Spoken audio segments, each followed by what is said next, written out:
This is the Joshin and welcome to our mini vlog.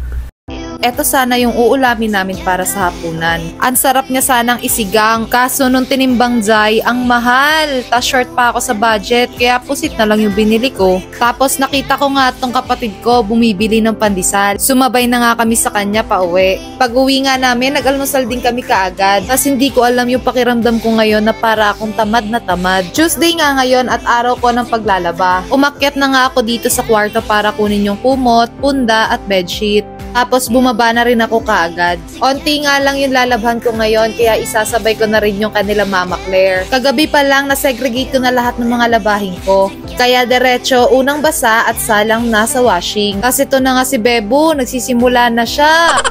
Inanda ko na nga rin tong mga hanger na gagamitin ko mamaya. Tapos hinango ko na nga tong mga puti. Tapos ito nga si Mama Claire, siya daw magbabanlaw. Tapos sabi ko kay Mama Claire, Mang, papayat ka dito. Sinalang ko na rin tong decolor. Habang nagbabanlaw si Mama Claire sa likod, hinugasan at nilinisan ko na tong puset na binili ko. Tinanggal ko lang dyan yung tinta, ngipin at soft bone. Hiniwa ko lang na maliliit. Tapos hinugasan ko na rin yung bell pepper, kamatis at ceiling green. Tapos ito nga si Mama Claire ayaw magpaawat, sabi ko ako na magsasaing. Kaya hinango ko na lang tong ibang decolor. Tapos sinalang ko na din yung kasunod. Habang nagbabanlaw nga kami ni Mama Claire, si Bebo din nakikibanlaw. Nagpalit na nga ako ng basahan at ito nga yung pinakahuling isasalang ko sa washing. O baka sabihin nyo hindi ako nagpalit. Nango ko na kagad tong mga pantalon. Tas sinalang ko na nga yung mga bedsheet. Tas ito nga si Bebo. Ay nako, ewan. Balak pa nga niya sumampas sa drum at itumba yung planggana. Kaya pinaliguan ko na at baka sipunin siya. At ito nga inaasar na naman siya ng tita niya.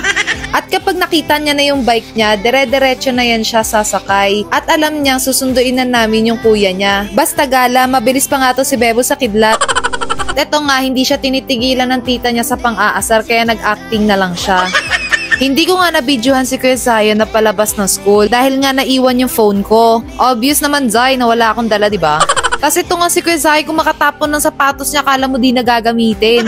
Kaya pinagsabihan ko na ilagay niya yan kung saan niya nakuha. Sinalang na nga ni Mama Claire yung leftover namin last night. Sorry, English.